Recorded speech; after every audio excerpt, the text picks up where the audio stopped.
everyone. My name is Jim Birchfield, and I have the honor of serving as the Dean of the College of Forestry and Conservation here at the University of Montana.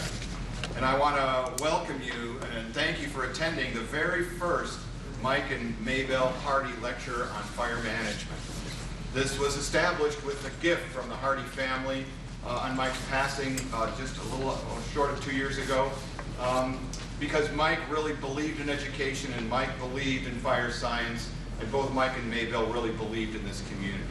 And through an estate gift, they gave an endowment to the university to have an annual program on fire management and fire science. And we're delighted to welcome you to the very first.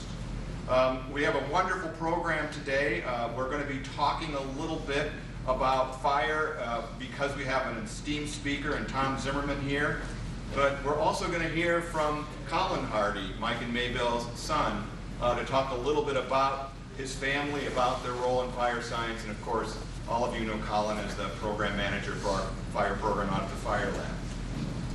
It's a great pleasure for me to have this opportunity to talk a little bit about the significance of forestry to this community, the significance of understanding fire's role in our ecosystem. And I want to thank the students and our faculty who have come, and especially the friends of Mike who are here today, and I see many of them. We have a couple of other things that are kind of exciting that we want to do, and I'm sure you weren't expecting this, but we thought this might be a nice time to do a special presentation. And it's going to be, I think, a wonderful surprise, and to offer that surprise, I want to welcome Associate Professor here at the University of Montana, Dr. Charlie Palmer from our Health and Human Performance to the stage to make a special announcement.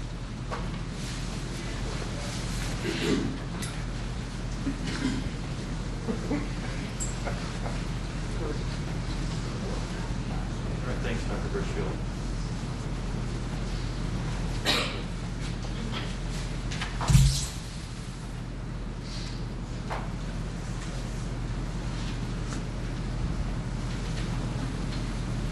Paul Gleason began his wildland fire career at age 18 when he took a job on a hotshot crew in Southern California.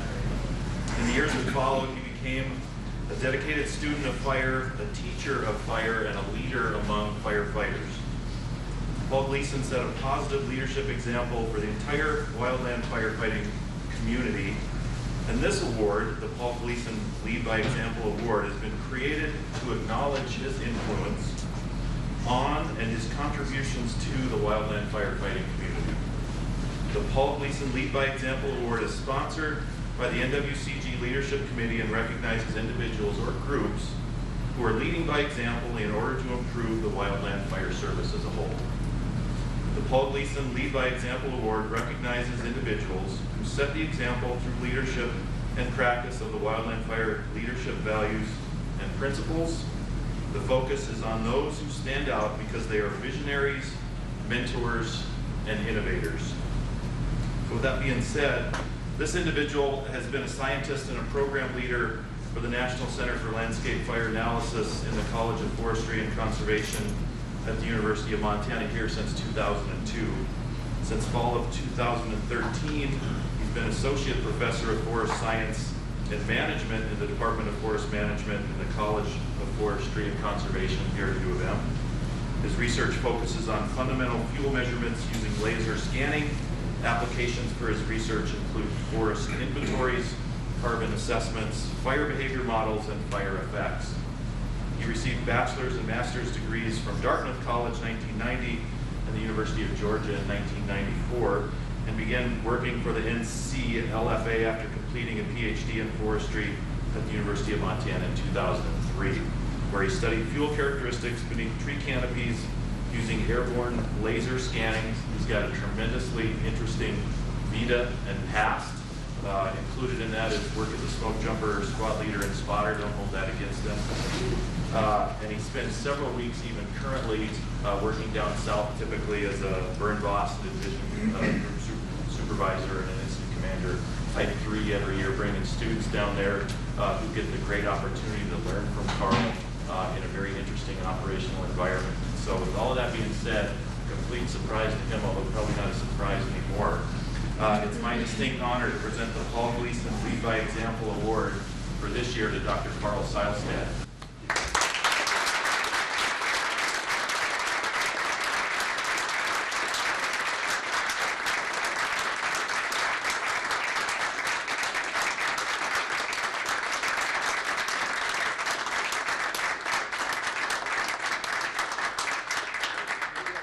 you guys afterwards. It's a wonderful honor. Thank you, Paul. Congratulations, Carl. This is quite a community we have here. I should be proud to even think that I'm tangentially associated with it, so thank you. Right now I want to introduce someone who I respect dearly as a friend, as someone who has been a tremendous supporter of the college, and someone who has taken me in. He and his family have made friends with me ever since I came. His mother and father, along with Helen Boley, when I first came to Missoula, invited me to their house. I was the director of the Boley Center, and they decided that they wanted to adopt me as someone that, and my wife and my children, as someone that they wanted to introduce to Missoula. That debt of gratitude is hard to replace. And it's been their son who has shown me the way on not only on how to be an outstanding scientist, but how to be a tremendous colleague, even when you're not even part of our college. When I've needed someone to go testify to the Montana legislature about what we do, I ask this gentleman, Colin Hart, and he comes up and just hits it out of the park. He's someone I depend on for counsel. I have the pleasure of having lunch with him about once a month with the regional forester, and I learn a lot about not only what's going on in forestry, but maybe what I could do to help this enterprise. He's going to introduce our speaker today, and it's more than fitting that the son of Mabelle and Mark can be the person who introduces our speaker, and I'm talking about Dr. Colin Hart. Please welcome him.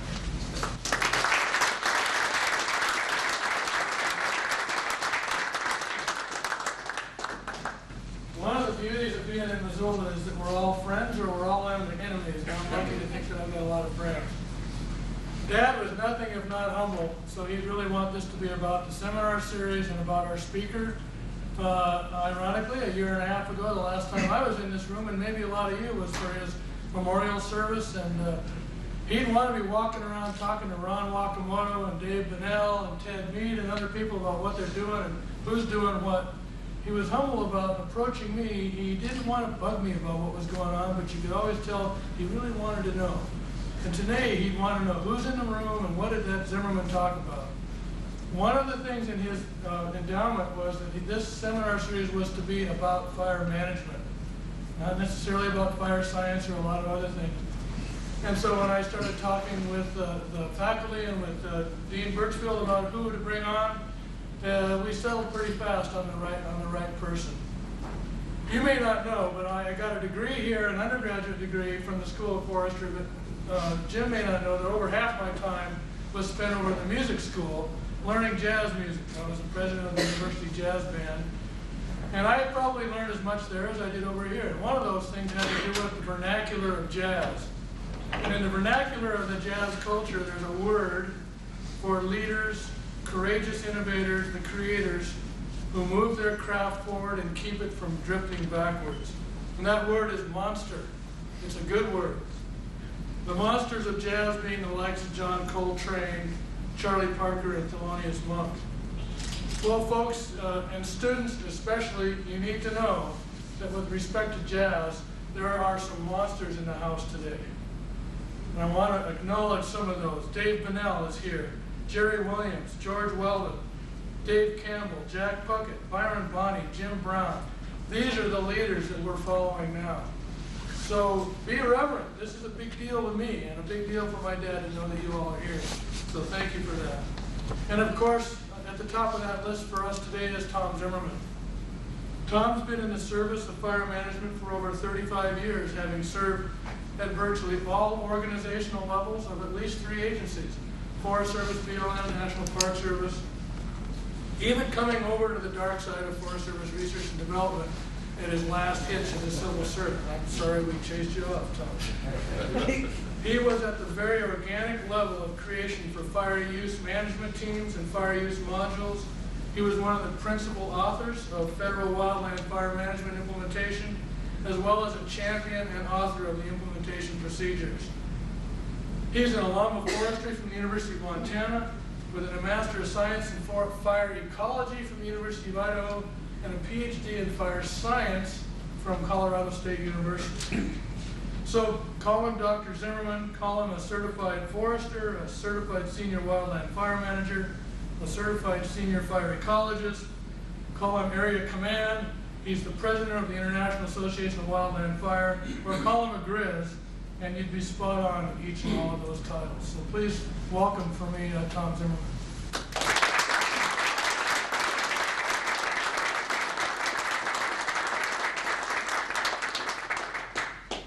Thank you very much, Colin. Congratulations, Carl.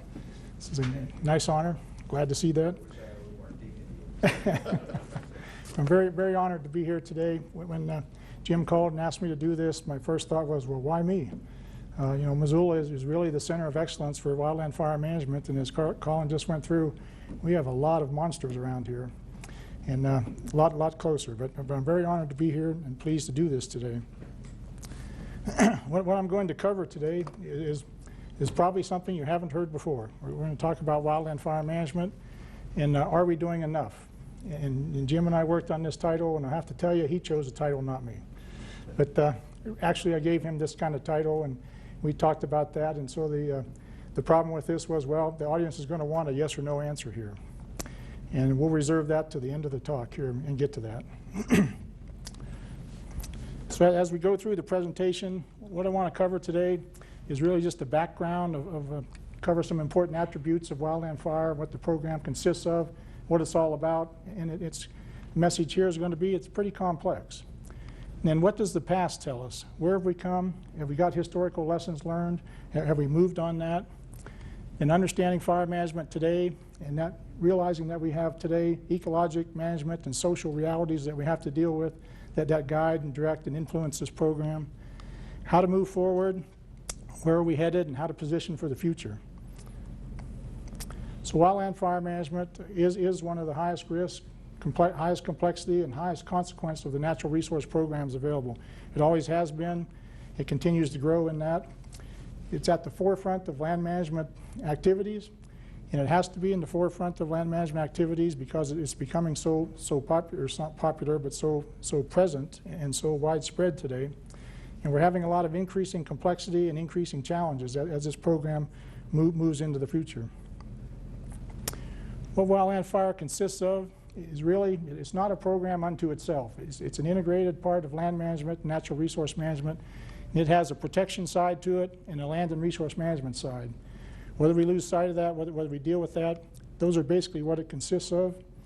We have a policy. We have the Federal Wildland Fire Management Policy, which is really an umbrella that guides this whole program, frames it, shapes what we can do, guides the direction. Then we have the basic components: prevention, suppression, prescribed fire, and use of fire. And those have existed with wildland fire while it's been called various names throughout its entire history. But now we have preparedness, pre-suppression, preparedness, whatever you want to call that. You're just getting in preparation for the implementation activities that happen when we become operational, and the planning that's associated with that. We also deal with smoke management as a very, very important and intensive part of the program. Fuels management, vegetation and fuel treatments, dealing with vegetation manipulation, hazardous fuel reduction, and science, technology, and information management. And this is a really important one because one of the key things that face the program today, the agencies that deal with that, the organizations that deal with that, is information management. We have a lot of information available. We've always had a lot of information available, but it's more readily accessible now than ever before with computers and handheld devices, smartphones, tablets, and so on. And we need to manage that information. And doing a good job of managing that information takes a lot of time and effort. It's very important to include attention to that. The factors that influence our policy: we should be influencing policy and building a dynamic policy based on our history and experience, our land use activities, the objectives associated with that, what the fire environment situation is, and then climate change and how that's going to influence things we deal with in the future. That's going to affect our operational complexity and capability, and there's some real impacts happening with our operational capability and complexity. The temporal and spatial extent of wildland fire, what's happening with that, and is that changing? Social, economic, and political concerns and influences, and those have become more real and much more reality today than ever before. The ecological significance of wildland fire and what it does across the landscape, and then the seriousness of potential consequences. While this is really a high-risk and highly complex program, the seriousness of potential consequences are far greater now than they've ever been in the history of wildland fire. And that's something that's really important to deal with in the program. If we look back at this and see where we've come from, there's a lot of information contained in this slide. But really the programmatic development here is kind of a dimensionless scale on the left-hand side and the y-axis. We started out, or on the x-axis, we have time from 1900 up to 2025. We started out back in the early 1900s in a fire suppression mode. Along this green arrow, this top arrow. And the program developed along that up over time, really in regards to resource protection. Had a single objective of fire control or fire exclusion. It was a very single-focused program with that single objective, focusing on suppression operations and how to improve that from a protection standpoint. Prescribed fire started in this lower arrow around 1920-25 as a very subordinate part of the program, much lesser scale than suppression was, but also grew programmatically. In the late 1960s and early 1970s, National Park Service and U.S. Forest Service started a prescribed natural fire program where they were managing naturally ignited wildland fires for resource benefits. That grew over time, became a very important component of time. With the policy change in 2009, eventually, 1995, 2003, there were a number of policy changes, which we'll talk a little bit more about later.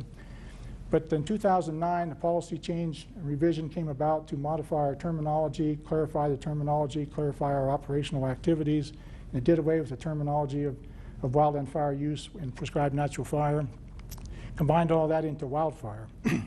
And we had unplanned and planned wildfires, which we're dealing with today. Unplanned wildfires are those that are naturally ignited or human-caused fires that are unwanted, and planned fires are those ignited by managers as prescribed fires. This prescribed natural fire program, is really dealing with resource benefits and resource protection and resource enhancement. During this time frame, as this program grew, there were a lot of milestones that have occurred in here. A lot of crew organization occurred early on, aviation equipment, mechanized ground equipment, strategies and tactics, fire behavior prediction, fire behavior analysis tools, incident management team, large fire management and organization. And over time, programmatic development has slowed, but it continues to grow. And in recent years, we've dealt with operational efficiency and management response, trying to make the most out of what we can, do the most on the ground, get the most out of our resource benefits. This dotted line here is about 1974 when we had a program shift in name from fire control to fire management, recognizing in response to the recognition that there was more than just fire excluding all fires, suppressing all fires, but managing fires. And then at the bottom here, we see this remotely based versus population based. And over time, we've seen a lot less separation between our population-based areas and our remotely based areas. And early on, fires were more of a remotely based situation where we were dealing with fires in backcountry, unroaded areas, wilderness, and managed lands that were still pretty far from wildland-urban interface. As that wildland-urban interface, as people have moved into the wildlands, as that has expanded, we've become less separated in that situation, and we have more and more humans and structures threatened by every fire or the capability for fires to move into those areas in recent years. So that separation has really changed in the last several decades. Well, from this then, what does the past tell us? Have we learned things from the past, or are there things to learn from the past? And there are a lot of things to learn from the past, and we have learned a lot of things from the past. One of the most important is that any kind of management we do is going to have unintended consequences, one way or another. And our early forest stand management, even back in the late 1800s, caused a lot of fire problems, increased a lot of fire danger. We've had a lot of consequences ecologically, and we've seen the results of those over time from suppressing fires and from how fires were suppressed, what kind of tactics were used, and what we did to the land. Also learned over time and seen some pretty graphic illustrations that fire exclusion, while a good practice for resource protection, is a single focus, single objective practice. And it does not support all resource management objectives, or does not directly provide benefits for all resource management objectives. We've seen that we have significant needs for science and technology support and growth in that area. We've also seen that our social, economic, and professional perspectives play an important role in what we do and how we manage fires and how fires can be managed. And early on, all these perspectives were fairly consistent that less fire was better, and that natural resource protection warranted suppression of all fires, which led us into the fire control and the fire exclusion practice. In 1910, F.A. Silcox published a paper in the yearbook of Department of Agriculture. It was titled Fire Prevention and Control in the National Forests. And you can read what he said here, these quotes from it, but the key is that he put a pretty negative connotation in regard to wildland fire and classified fire as a menace, and a very real menace, and also that we have a recurrence of bad fires. So this was some of our early situation. Gifford Pinchot in 1899 published a paper in National Geographic called The Relation of Forest and Forest Fires. Again, put a very negative connotation on this, that fires do vast harm, and that we know that. And then he also said that this lengthy paragraph, and it's nice to see the quote, but basically what he's saying is that he concurred that we didn't know very much about wildland fire. We didn't know how it served in the dynamics of forest development, and that the knowledge of this situation would be important. But then he came back to the negative connotation down here, and he said, such knowledge helps gain a clear and full conception of how and why fires do harm, and how best they may be prevented or suppressed, leading us back to that negative connotation and back to the fire control and pretty situation. So obviously our state of knowledge was very limited early on, and we were actually doing pretty good with what they were doing, working at the state of the knowledge and dealing with management actions in response to that. Again, in this 1899 article, Pinchot again reiterated that there's not very much known about the study of forest fires as modifiers of the composition and structure of forests. And he talked about the western Washington Douglas fir distribution, that it was known that it was governed by the presence of fire. But then he comes back to it, says that even that does not imply any desirability in the fires which are now devastating the West. So even though fire was recognized as a governing force in forest distribution, it still couldn't be good. So a very negative connotation early on, and a very negative perception. We've learned over time that aggressive communication and education programs can be successful. We all know how successful the Smoky Bear program has been, and it had a focus of prevention and fire control, and was very successful in that. So coming to the present, then where are we at the present, and what do we know now, and what is shaping our present? Well, we know that wildland fire is a key component of healthy ecosystems. There's a considerable amount of information, visual presence, good evidence that fire is necessary for preserving ecological attributes. It's necessary in supporting many threatened and endangered species. We also are seeing that our suppression costs are increasing dramatically. And just if we look at the federal agency suppression costs since 1985, in that time period from 1985 to 1999, that 15-year period, there were no years where the annual suppression costs exceeded $1 billion. And in the time period from 2000 to 2013, George is laughing at me, in the 14-year period, 12 of those times the annual fire costs exceeded $1 billion, and in many of those it was very close to $2 billion. So big change in what we're spending on fires. Some of that's due to the cost of doing business, some of that's the way we deal with it, some of that's the kind of fires we have, but it's costing more money. Again, the separation between the remotely based and population-based situation is very important, and that has a very strong influence on how we implement our management activities. We know that fire affects all elements of the wildland environment, and the influences that we're dealing with are ecologic, management realities, and social realities. And if we try to avoid looking at the management realities, the social realities, we're not going to go very far. And in the early days, many of our historic scenes or historic photographs of wildland situations are indicative of a wildland vegetation and fire dynamic, where you have fire in the vegetation and in controlling how that vegetation is distributed, the densities and composition and so on. And today, we don't just have a vegetation fire dynamic, we have a vegetation, social and political and management environment that we have to deal with. Ecological processes and concerns at the social wildland interface must guide management. And what I mean there is that this social wildland interface. You've all heard about the wildland-urban interface, but the social wildland interface, where society comes up and puts demands and requirements on what we do in managing wildland areas, is very important. And that's a consideration that we have to look at, pay attention to, and respond to. The ecological reality, again, consequences, whether they're unintended consequences, but we've had a lot of unintended consequences that we've observed over time and documented about what complete fire suppression does ecologically. We also know what aggressive fire suppression can do ecologically and environmentally. And we've also had some experience with not suppressing some fires and what can happen with some of those fires that exceed our management capability or burn at intensities that are not desirable to us. The intensity and severity of our fires are increasing. The acreage burned is variable but generally increasing over time. Our ecosystem conditions are being altered, and our fuel and vegetation complexes are being altered. So we're having some drastic changes in some of the things we deal with. Acres burned is a real interesting situation. This is the classic diagram of the western United States, the average acres burned since 1915 through 2000. And I know you can't read that, but this black line is really all you need to see. And we had a lot of acres burned early in the 20th century, then a period of low acres burned, then beginning to increase. And if this line is indicative, it's showing continual increase after 2000.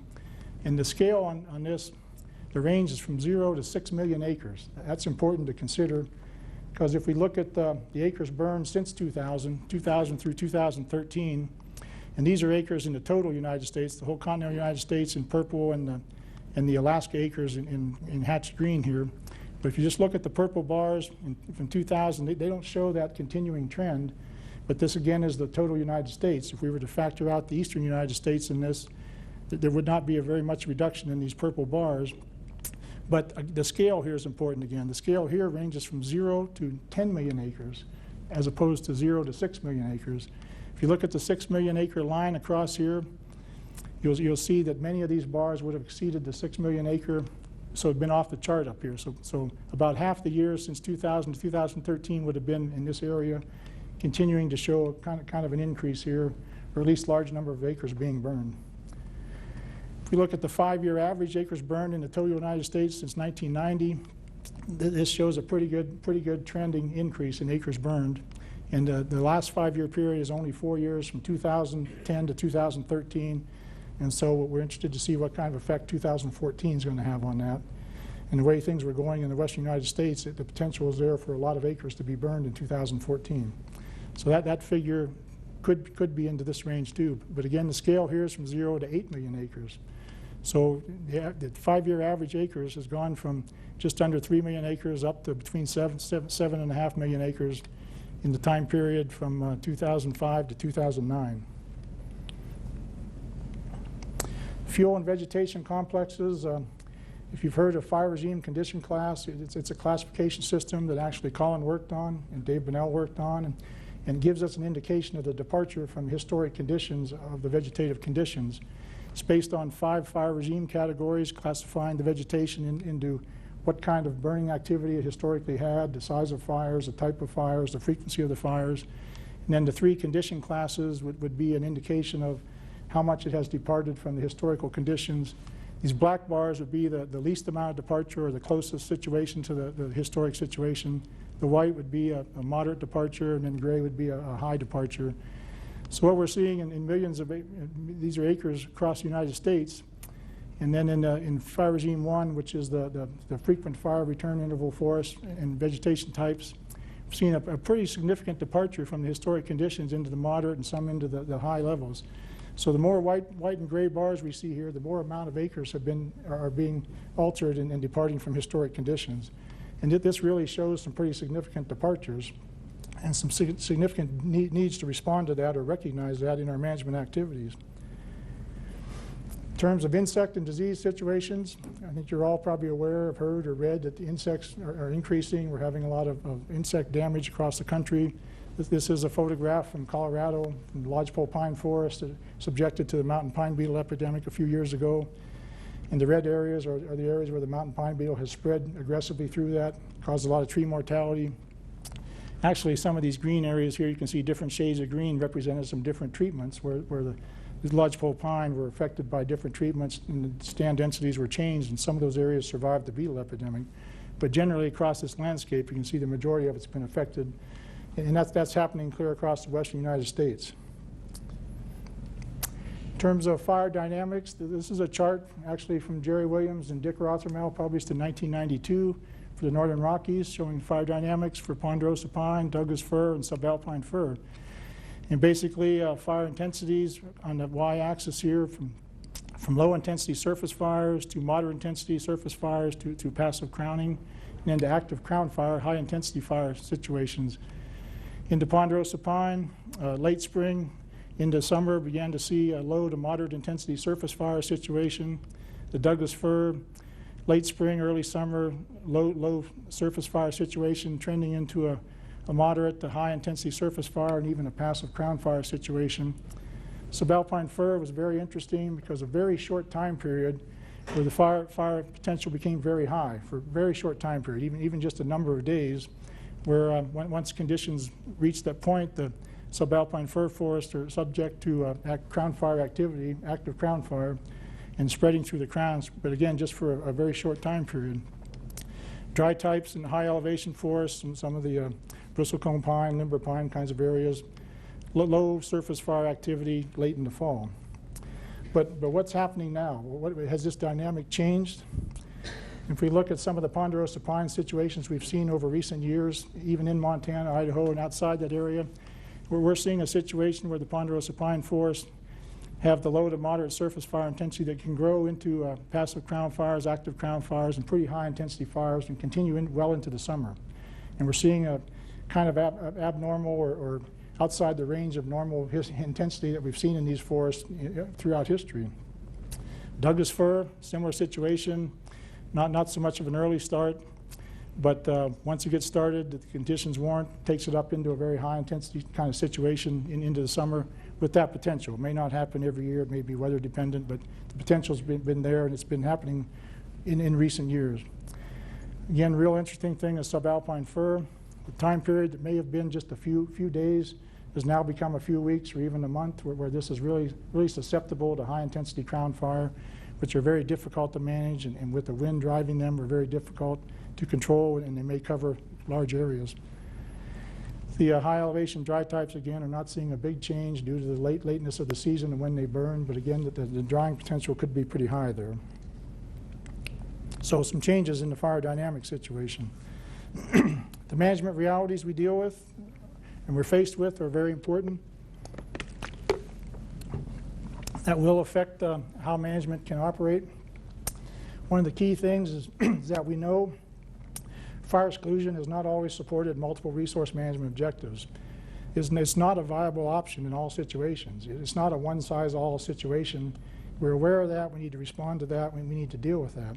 And with that, not all fires can be suppressed. We've spent hundreds of millions of dollars on fires trying to suppress those, and our greatest gains in production capability have occurred when the weather has moderated the fire behavior, not when we have more resources or we've overwhelmed the risks and threats with resources. Not all fires should be suppressed. We've learned of the beneficial value of fire, the role it plays in the natural environment. We've learned a lot about fire ecology. We've attempted to manage many fires and restore many fires. Dave Campbell's been a real advocate of doing that in the Bitterroot National Forest here south of Missoula, and very, very productive in that. Our costs are increasing. As I talked about, costs continue to grow. Our operational capabilities are lessening. We have shrinking federal budgets. We have capabilities changing. And organizational efficiency and how we use the budgets, how we use the resources we have are becoming very important. And this diagram will give us an idea of the complexity and capability that we're seeing change. In terms of fire complexity, this is really a dimensionless graph here, just from a subjective rating from low to high. And looking at the compilation of maybe what the effects of fuels, weather, topography, fire environment factors, altered fuel complexes, wildland-urban interface, and how that would sum up and affect fire complexity.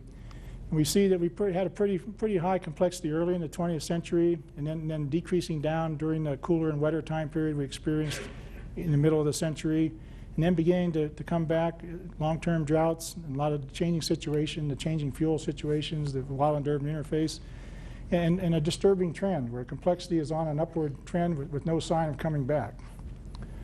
Our operational capabilities, on the other hand, early in the century, we didn't have much operational capabilities. We didn't even have agencies. We didn't have firefighters.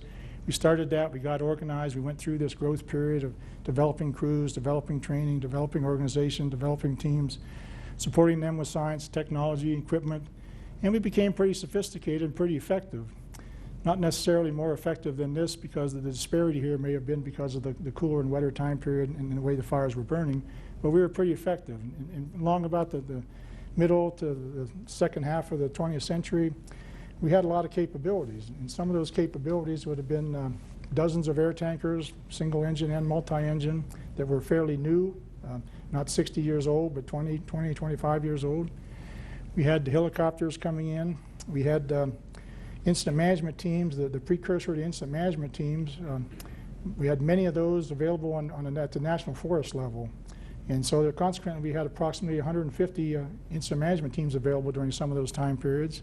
In terms of crew resources, back in this time period from 1960 to 1980, it was possible to come up with between 800 and 1,200 Type 2 crews using some of the emergency firefighting crews and whatever. And then we had smoke jumpers and hotshot crews on top of that. But that slowly eroded over time due to for a variety of reasons. We had a little blip with some National Fire Plan infusion money early in the 2000s, then a continual erosion since then. And this doesn't scale out very good because we're using resources more effectively in a lot of cases today. But our resources we have today, in terms of the 800 to 1,200 crews, I think on any given day, in the worst scenario in August, we can field about 425 total crews. That includes Type 1 and Type 2 crews, not just the Type 2 crews. Air tankers, everybody sees the air tankers on TV whenever we sensationalize wildfire events. But in terms of the fleet of air tankers, we've gone from having dozens of air tankers to 2004, when the safety concerns shut the program down, we had 0 air tankers. And many of us lived through those days and know that very well. And the air tankers have been building back up since then, and we're into the mode now of even purchasing new and bigger and better air tankers. We've got the bigger air tankers now, the DC-10s, the very large air tankers, and that capability continues to grow and expand. But the numbers are limited, their usefulness is limited, and their application is limited. So overall, our capability has been going down, and the key here is that the complexity is going one direction, capability is possibly going another direction. So how are we going to deal with that? Prescribed fire, again being the subordinate part of the fire management program, has come along, but in terms of importance, it's grown very, very much in importance and become a very, very good tool for a variety of reasons, and it's going to become much more important to us in the future if we want to deal with vegetation and fuel complexes. The use of wildland fire, we learned a lot about managing natural fire and using that, and it became very important over time. Some of the precursors, the people who set that up and were precursors of the program, are here today, and that has grown very, very much and become a very large component of the program. Although at times we seem to step back from that and not want to do that for a variety of reasons, whether they're political, risk concerns, or whatever. And so our effective application of that has varied over time. Science and technology, we've had a long-running research program. We've had a long technology development program. That's been very valuable to us and very effective in supporting all these activities, has continued to grow even in times of declining budgets, and the importance of that cannot be overstated. I can't overstate how important that's going to be to us in the future to continue to make milestones and support the program. And our decision support, decision support is kind of a common buzzword right now. A lot of people talk about having decision support systems and coming up with what we're doing with that. It's not that we haven't made decisions until recent years. We've made decisions forever in wildland fire. Those decisions have been supported by whatever information has been available. There's been a lot of information available. It's just that we have access to so much more information so quickly today that we need to sort that information out, provide that to decision makers, you look at the appropriate information that can really have an impact on what they're trying to do and what the outcomes might be, and factor that into our decisions. And it plays a big role in how quickly they can influence the management response with this decision support. The policy revisions, we've gone through a lot of growth and evolution in policy. The 10 a.m. policy, which supported the fire exclusion activities and really promoted the suppression of all fires by 10 a.m. the following morning, was adopted by the Forest Service in 1935. Prescribed natural fire policy in the program of managing naturally ignited fires for resource benefits was adopted by the Park Service in 1968 and the Forest Service in 1974. The shift to fire management from fire control happened in 1974, and the change from the 10 a.m. policy to a fire management policy occurred in 1978. The federal wildland fire management policy has been reviewed. We didn't have a federal interagency wildland fire management policy prior to the Yellowstone fires in 1988. Then that was an event that triggered a fire policy review, and we came up with our first interagency federal fire policy in 1989. Then after a significant fire in 1994 in Colorado, we did another fire policy review and came up with an interagency and interdepartmental federal wildland fire policy in 1995, which is the basis of the policy that we still have today.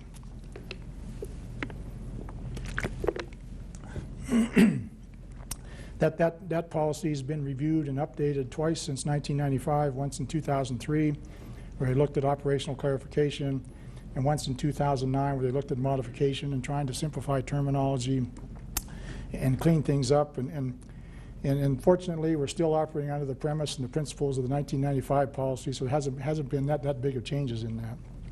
But from this, you could see that since 1988, this has been really the most intensive period of fire policy program reviews and modifications to this. A lot of that's due to the social, political influences and the management realities that we have interacting with the fire program today. These social realities, a reality that cannot be ignored when we implement fire management and plan for that. And these kind of issues affect the management options and sometimes limit what those management options might be. Sometimes these social concerns, demands, requirements, whatever they might be, can conflict with ecological objectives. Sometimes there's a priority balance that goes on there. And many times, if not all the time, they contribute to increasing complexity in what the managers are faced with. Part of this is associated with the wildland-urban interface as this WUI area continues to expand. And communication is very important in this. We need to communicate what our policy is, what our messages are. We need to make sure society understands what the fire program is about, how it operates, what its limits are, and what can be done with it. The expansion of the wildland-urban interface. In many situations, our wildland fire management is not designed to provide structure protection for all structures. We have structure fire departments that are designed to do that. We work in collaboration with them, dealing with the fire and the wildland fuels, trying to deal with that versus trying to have other specialists deal with fire and structures. But when we get into situations like this, these are almost impossible to stop the fire from or deal with, or they are impossible. And these kind of situations are becoming more and more common. We see that every summer, every fire season, and we're getting to where it's not just a few houses that burn down or hundreds of houses, but thousands of houses are burning down every summer in situations. There's a real need to assess the impact of this on the programs. Population dynamics show us that in the 1960s through 2000s, these gray bars represent the U.S. population, seeing an increase from 160, 170 million up to nearly 300 million in the 2000s. And these red bars represent the proportion of that, or the population of the U.S. that lives in the wildland-urban interface. And certainly it's not half the population, but it's approaching that. But again, you see an increasing trend. And that's the key here, is that more and more people are living in that WUI area. That WUI area is expanding, becoming much larger than it has been in the past. And I can tell you from some of our activities, when I worked for the Forest Service, we tried to track the number of WUI acres we had in various regions. Excuse me, and it was very difficult because it changed so rapidly. It was very difficult to keep up with the exact number of acres of that. In Colorado, the wildland-urban interface there Colorado, as you're probably aware of, in the last 10 years has had a lot of serious fires in their wildland-urban interface. They've had some fatalities from that, from private citizens. They've had lots of houses burned. They have done this forest conditions risk assessment and covered the entire state. And these very dark areas are the very high areas that are very high risk to fire. The white areas are no risk to fire, no natural vegetation, and the very light yellow areas are low, and these darker yellow areas are moderate, and then brown is high. But these very dark areas are the very, very high risk. And if you look at where those very dark areas are, if you look at where the Colorado wildland-urban interface is, the Front Range area along the mountains, I mean, Denver, Colorado sits right in this area here. Colorado Springs sits right here. Fort Collins up here, and Boulder, Colorado here. And this is where the fires have occurred over the last 10 years. It's been up and down at this Front Range area, in this very high-risk area, in this wildland-urban interface, and consequently, they've had a lot of negative results and negative outcomes from that. This is just one of the western states, but this is typical of many of the western states. Well, as we move forward, things we have to look at, we have to understand some things and help us build new principles for the program as we move forward.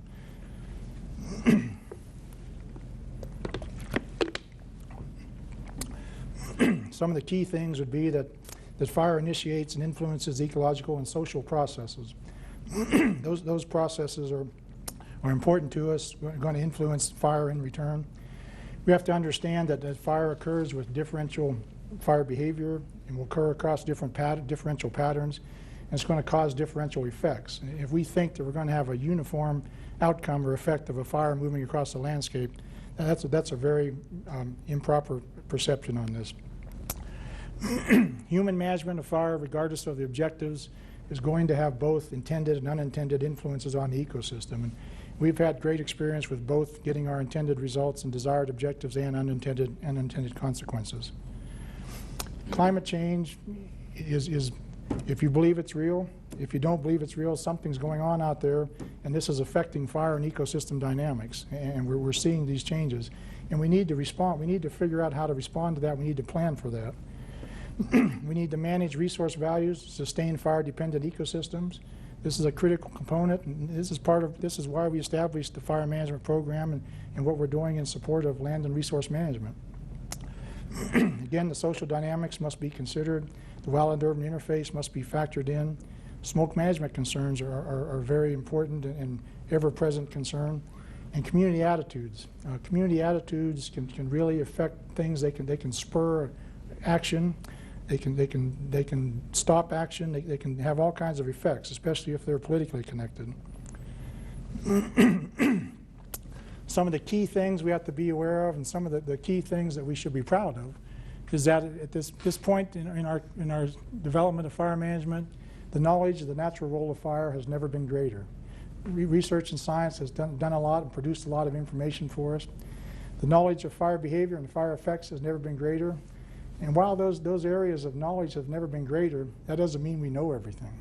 That there's still an awful lot to learn, there's still an awful lot of research to be done, there's still a lot of things that we need to look into.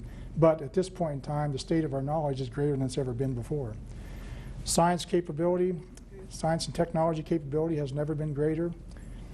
The policy flexibility and versatility that we have in the current federal wildland fire management policy is the greatest, most flexible policy we've ever had.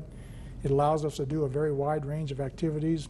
Whether we're choosing to implement that full range or not, the opportunities are there. The knowledge of management strategies and tactics has never been greater.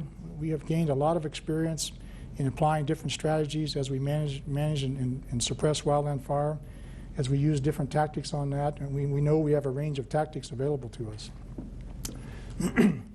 We have to move forward and ensure that our perspectives are aligned.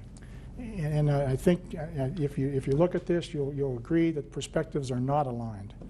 I mean, you can take a variety of perspectives about a fire on the landscape. Is that a good fire? Is that a bad fire? Is it a menace? Is it an enemy? Is it a valuable tool? Is it worthwhile? And you'll get all those responses. And until we have understanding of the role of fire and what it's going to produce out there, and we have the similar perspective on what the value of that fire is and what we need to be doing with that fire, we're going to have difficulty. Land management planning must be complete. Fire management must be linked with land management planning, must carry forward the objectives, and those objectives must be clear and consistent with the influences we have. But those objectives must come out of the land management planning. We don't make up objectives for fire management activities. We carry them out from land management planning and resource planning. Decision making must be based on all relevant information. Any decision maker should be striving and will strive to have the best available information, the most information available as they move forward to try and reduce the amount of uncertainty that's facing them. And a balanced fire management program must be implemented. And this is not a single focus program, but a multi-focus program where we're looking at a variety of objectives and a variety of strategies in how we deal with fire. And we need to have a strong prevention, communication, and education component. We need to have a very strong, sophisticated suppression component. And make no mistake here, there are always going to be fires that need to be suppressed. And many of those fires are going to need to be suppressed more cost effectively, safer, and more efficiently than we can do now. We need to be very good at that and get very good at that. We also need to use fire where it's appropriate and restore fire back to the landscape, whether that's through management ignited prescribed fire or the management of naturally ignited wildfires. The aggressive communication and education must continue. If we've learned anything from the Smokey Bear program, we can be successful with a communication education program. We need to be spreading the education about the natural role of fire, about fire effects, about the value of fire, about the need for fire. And a lot of that's going on in localized areas. I know there's a lot of that going on in Montana and areas. It's not happening across the country in all areas. And it needs to be a major national program. Fire science research must be accelerated and maintained. You know that the questions are just begging to be answered about if our suppression costs are increasing so dramatically annually, if our suppression budget is now becoming the majority of federal agency budgets, or more than half the federal agency's budgets is tied up in suppression dollars, why are we not increasing our research budgets accordingly? Why are we not putting money to R&D to help improve the use of that money, the bulk of the money that's going out there? And we still have a lot of things we need to learn and not to research and learn. So, I mean, fire research must be accelerated and continued. Social and political impacts on program direction and fire costs must be understood. These social and political impacts, I call them impacts, they're demands, requirements, concerns, issues. They can be reactive. They're generally more reactive than proactive. And they influence fire costs. They can have a significant influence on fire costs. We need to understand that and be able to respond to that. We need to improve firefighter safety. We all know what's happened with firefighter safety and where we're at. We need to improve that. And we're developing a national cohesive strategy for wildland fire, and we need to implement that cohesive strategy. In terms of firefighter safety, this is a chart of all the known firefighter fatalities from 1910 here on the left to 2013 on the right. And certainly in 1910 we had 84 fatalities. We know that was the worst year for firefighter fatalities we've ever had or documented. And from 1910 up to about 1980, even 1985, the records are questionable. We don't know how complete those records are, how accurate that information is, but there are some documented years of pretty significant firefighter fatalities. Then from about 1985 to the present, those are well-documented records. Even some of the late 70s are well-documented years. And we see that there's significant firefighter fatalities. If there was only one listed out here, that'd be significant in terms of fatalities. 1994, we had 35. 2013, we had 32. 2013, we had 19 in a single event. The single largest single event since 1933. So the question is, are we getting better? Are we getting better at this? And if we look at one of the agency leaders in a recent speech gave this quote that unfortunately the firefighting safety record has not improved in recent years. And over the last 20 years, the number of fatalities in the federal wildland firefighting arena have been variable, highly variable, but have averaged roughly 17 per year. And that's not the kind of record we want. We talk about zero tolerance, the goal of zero fatalities, those kind of things we need to achieve. And if we look, and statistics are available about what time of day that those fatalities are primarily occurring, And with the exception of a few events, those have all occurred between about 4 and 6 p.m. in the daytime, which is generally the peak of the fire activity, the fire behavior, fire intensity, and so on. And so there's something that we should be learning there and something we should respond to in that situation. Cohesive strategy. This could probably be a separate talk by itself, but it's a very conceptually good situation. It's a federally, well, it was mandated by the Office of Management and Budget to create a cohesive strategy for wildfire management. It's being worked on nationally by the federal agencies, state land management agencies, counties, communities, and private citizens. And they've come, and once the national one was done, which it has been, they're developing regional implementation plans and taking this down to the local level. But the key point about this is they came up with these 3 significant opportunities here. And these are restoring and maintaining resilient landscapes. Very important to recognize how to use fire, manage fire to restore and maintain landscapes. It recognizes the lack of ecosystem health and the declining there in ecosystem health and spatial variability. Creating fire-adapted communities recognizes encouraging, engaging communities and helping them to become more resistant to wildfire threats. And looking at the community responsibilities, the community capabilities, and not just expecting suppression to come in and protect everything and suppress the fires. And then responding to wildfires. And this is important because it recognizes the full spectrum of fire management activities and recognizes that there is a spectrum of tactical responses available to us. And it's not a one-size-all situation, one-size-fits-all situation. So we need to continue with this, develop this, and implement this. This is on track with doing some good things. We need to manage fire and ecosystems actively. And I stress the word actively rather than passively. And wilderness fire management is something that was started 40 years ago, 45 years ago, and has significant results and very, very well-documented results and successes. We need to continue that and expand that to ensure resiliency and stability in these areas. We need to manage our vegetation composition and structure and fuel complexes. We need to use fire to do that, whether it's naturally ignited fires, whether it's management ignited prescribed fires, and in combination with non-fire treatments also can be used to support that. And key to that is do not accept future fire intensities without management activities. And this is a concern as we move into the future. You know, we're not necessarily seeing a preponderance of larger and larger fires in recent years. There's some well-documented evidence that shows that we have historic fires. I've seen one example for northern New Mexico where in the Jemez Mountains north of Santa Fe, where in the year 1748, there's fire scar documentation that shows almost the entire mountain range burned off or burned over in 1748. But fire scars are left, so the fire intensities were obviously low-intensity surface fires that would scar the trees. In recent years, there's been a number of large fires, and they're increasingly large fires, but the sizes of those fires in those areas are nothing like this fire scar sample that covers the entire range. But the intensity of those fires are far greater than surface fire intensities. These are stand destroying, stand replacing crown fires at very high intensities that are maybe transitioning from a forest type to a grass or shrub type over time. And so the point is, are we going to accept those kind of fire intensities? If climate change is real, if whatever's happening out there with our fire environment, we're seeing changes in intensities. We're seeing increase in intensities of our fires.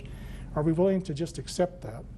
Are we going to be passive in our management and let that happen, and then chase those fires after they occur to respond to them? If we're going to chase those fires into the wildland-urban interface, chase them out of the wilderness, try to overcome them with resources and reduce the threats and risks, at the same time maybe losing and changing the vegetation patterns out there?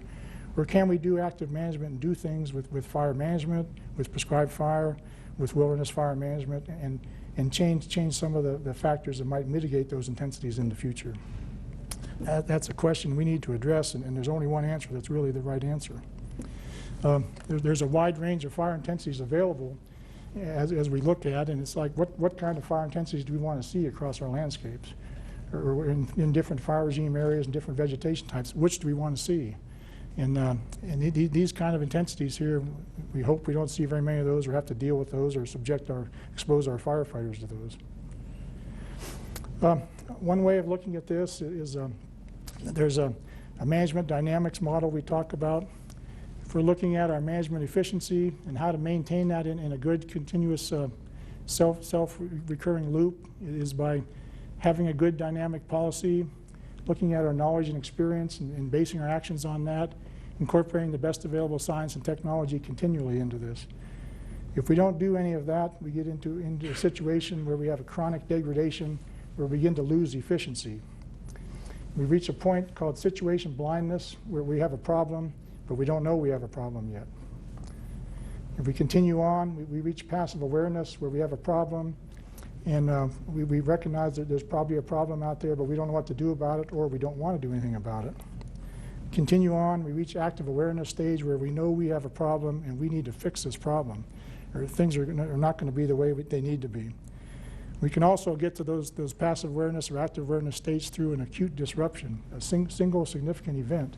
And in fire management, that happens to us all the time. We respond to single significant events quite often. If you look back at those fire policy reviews, every one of those was in response to a single significant event, in 1988, 1994, and so on. But once we get to where we know we have a problem, we want to fix that, then we can reach a situation resolution. We can move forward and implement our actions. We have to institutionalize that. This has to be put in agency manuals, agency guidance, agency directions. Then we have to communicate that out and get social and professional acceptance. Once we gain that acceptance, then we're back on track. We move back around to the most efficient situation. But be aware that all throughout all these steps, we have the denial and avoidance stage that comes into play here. And that's very real, because we're going to encounter things like, well, we can't do that, that's not legal. We can't do that, that's against policy.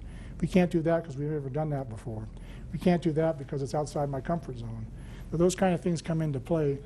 But once we gain social and professional acceptance, then that goes away and we're back on track. So if we were to look at fire management and how this might fit into that, if we want to have the most efficient land and resource management out there, and we're going to have a good policy for doing that, which we do, we're going to look at our knowledge and experience, we're going to incorporate the best available science and technology to move forward, we're in a pretty good situation. But if we fall off into fire exclusion and see we have a single focus and a one objective situation, we're beginning to erode our capabilities and not our capabilities, but we're beginning to erode our productivity and accomplishments here. We might reach a situation we could call the fire control loop, where we're back in here and we're trying to manage the frequency and severity of fires through fire suppression. And is that the right way to manage fires, and is that going to get us where we want to go? And that loop will quickly take us back into fire exclusion and just keep us off here. And this is an area where we don't need to be in, because we've already eroded away from maximum efficiency. If we continue on with that, in business nomenclature, they call this a firefighting trap. And they're not specifically recurring to fire, but we're in fire, so it's very appropriate that we fall into the firefighting trap. And this is a self-serving, self-reinforcing situation where the problems continue to grow, and we try to have one solution to that. Whether it's working or not, we continue to implement that solution. And we're not attacking the problems, we're attacking the symptoms of the problems. And we're continuing to loop back around to fire exclusion and continuing to work in this area. If we work on down to where we have active awareness and we say, this isn't working, we need to fix this, we don't have the occurrence of the acute disruption or significant event here to take us there. This is really a longer duration situation. But we have the significant single event that can take us right back again. And it can take us back, loop us right back again. And if you think back that we had a 10 a.m. policy started in 1935, and we changed our name to fire management in 1974. We got rid of the 10 a.m. policy in 1978, but we've gone back to that and revisited that a couple times since then, several times since then, because of significant events. After the Yellowstone fires, we suspended all natural fire and went back to full suppression because we had to take stock of the situation. After 1995, we suspended things for a short time, but not very long. After the Cerro Grande, the prescribed fire escape at Los Alamos in 2000, the Park Service suspended a lot of things, but not all agencies did. 2012, for reasons of budgets and concerns and potential fire danger, the Forest Service suspended operations, went back to a fire exclusion policy for one fire season. So we still loop that back, and we still can do that. And we've come down through this path, and we know that, but we're not afraid to loop back. And we need to take stock of that and move forward with that. And again, this denial and avoidance can be called policy resistance here, because our policy is flexible and versatile and allows us to do all these things, but we may not want to do that. But at least we have the policy that allows us to do that, whether it's being implemented fully or not. And then from the active awareness, we can move over to where we're going to resolve this situation. And the best way to do that is to have a real active fire management program and a balanced fire management program. And then from that, we're going to continue to have a dynamic policy that responds to this. We need to have a good cohesive strategy, implement that. We need to have thorough and complete land management planning that fire is definitely linked to and integrated with. And then with that, we can get social professional acceptance, and through this communication education, we can gain that, and that will take us back. And so we're on the road to where we can guide where we're going to go on this road, and we need to follow this purple line around here and get back to here and not stay in a loop over here. And we need to have comprehensive plans. And again, you know, make for sure that we know that this balanced program includes all facets of wildland fire management, not just one or another. We don't just put out no fires, we don't put out all fires, but we manage accordingly given the situation, the objectives, and so on. And one last thing I'll say here, fire opportunities in fire management here. These are pretty good information. Land use planning. We need to do land use planning to build a stronger land and people ethic and link fire solidly into that ethic. That's a pretty profound statement and very true. We need to improve quality and reduce costs. Taxpayers should be questioning why our costs are going up and why the acres are going up and the houses losses are going up and while our ecosystems are continuing to degrade. Maximize involvement. We need to maximize individual involvement at all levels of land management. This sounds like something right out of the cohesive strategy and very much supportive of community involvement there. And the last one, develop people. Our fire direction in the future must be implemented by good people. It must be sound direction. We must have plans that are comprehensive, and we must have concepts that are visionary. And those are 4 good opportunities for fire management to go into the future. And these 4 items were stated by a fellow named Bud Moore, who retired from the Forest Service in 1974. He wrote these in an article he wrote in 1974 as our challenges for the future. And they're 100% appropriate today. They're aligned with much of the things we're doing and very visionary on his part. And we need to continue to support this. So with that, I'll close and see if we have any questions and try to answer.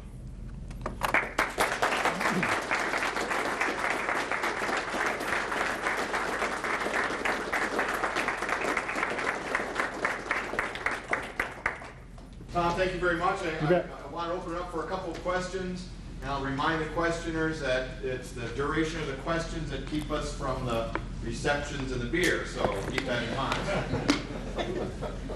Hearing no questions? No, I'm just joking. And we can drink beer and talk at the same time too. We can do that too. Go ahead, Matt. Yeah, one of the bullets, Tom, that was kind of maybe about 2/3 of the way through was referring to kind of where we are now, and it said we know more than we ever did about suppression strategies and tactics and how we can be productive. And I guess you and I are coming at this from, obviously very different worlds. I have just under 4.5 years only in the research world. I think Colin said you had 30, 35 years. A lot of incident management experience, right? So there's very different perspectives. What we're seeing, and we talked about this briefly yesterday, is the more we ask, the more we realize we know even less than we thought we did in terms of how we use suppression resources, where they're used, how they're effective, when they're not effective. And then that seems to conflict with your slide that says we know more than we ever did. So my question is, did we used to know next to nothing, or are you talking about like institutional knowledge that maybe is passed from like the incident management level? What I'm talking about is that we know more about the range of tactics. We know more about direct attack, indirect attack, the use of resources, use of ground resources, use of equipment, what supports what, how to do that. Our practice and what we put into play may not represent that. And what you guys are finding out when you investigate this is that you find things that we continue to use resources in one way, and that more resources are better. And the best way to deal with a fire problem or to production or the increase in fire perimeter is production rate of resources, and overwhelm that perimeter increase with that. And so you're seeing that same thing. Whether the weather's moderating, whether the weather's worsening, we see a lot of that same kind of application. And when you say, you know, people don't really know what they're doing with the resources, whatever, they know what they're doing with the resources, but it's not being effective in many cases, but they continue to do that. But we know a lot more now. I mean, we went through a stage where we went through growth where the best tactic was to hit the fire, hit it hard, keep it small. That was something we used to say. Mm-hmm. And you had to put a line around the fire, remove all fuel from the fire, stop the fire from spreading. And you did that directly against the fire perimeter. And we called that direct perimeter control, direct perimeter attack. And for years, that was the tactic of choice. And we know a lot more about indirect attack and putting those lines away from the fire, using burnout opportunities, reducing fuel loads, or even just directing the fire into a fuel type change or into rocky areas and not even putting a line around it. And we're doing a lot of those things. And we're supporting on-the-ground activities with water drops, whether it's hoses or aerial delivered water, and retardant.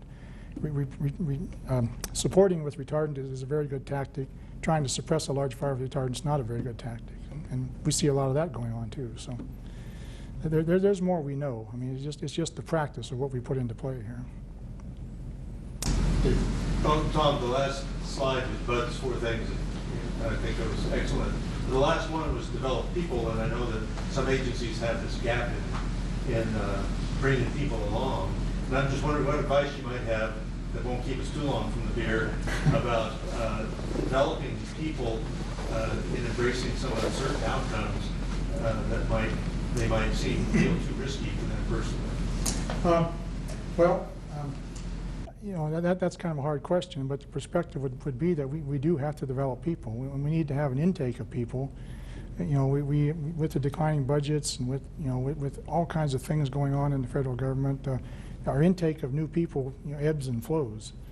And when it ebbs, you know, we still can bring in new people, but where we get those people from is very constrained, whether we can hire people from outside or just bring on some of our other people into various capacities. And you know, we need to develop people, and you know, if you read Bud's thing, he elaborates on that more, and he says we need to have the right kind of people in the right jobs. And I think that there's some belief even back then that we don't always have the right people in the right jobs for whatever reasons, and we need to try and do that. And we need people who are innovative, creative thinkers, who are progressive, who want to question things and pursue things, who want to, and you know, we're caring for the land and serving people is one of our mottos, and we can't ever forget that. And we need people who will further that and support that. And you know, how to do that is a difficult part of that. I mean, we're constrained by the you know, the government environment and the limits it puts on us. So. That was a hard question. I don't have the answer. Yeah. Do you think we're doing enough mechanical treatment before fires start? In some areas, no. Certainly, there's more we can do. You know, how any kind of treatment, whether it's fire or non-fire, are done is we need to tie those back to what kind of objectives we're designing for those projects. And are those objectives feasible? Are those objectives accomplishable? Are they measurable? And we need to look at, evaluate, and see if those treatments are effective. And mechanical or fire treatments are very difficult to monitor because you're not going to be able to tell if they're successful until you have a wildfire. And you know, hopefully we wouldn't have the wildfires and wouldn't have to deal with that, but we may. But you know, no action is not the right thing to do. So you know, if mechanical is the appropriate in areas, especially around high value areas, we're not doing enough in most of those areas, I'm sure.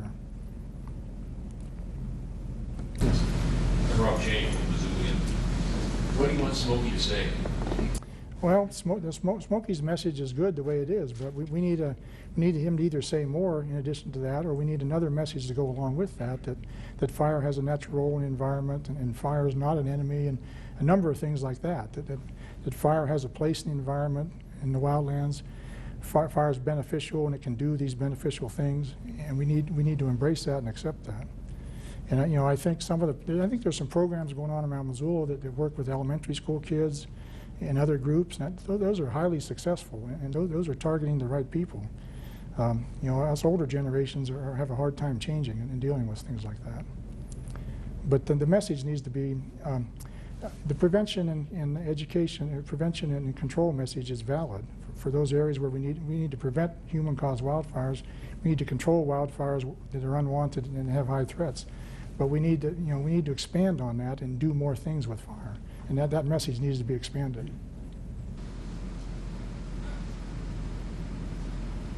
How about one more round of applause for Dr.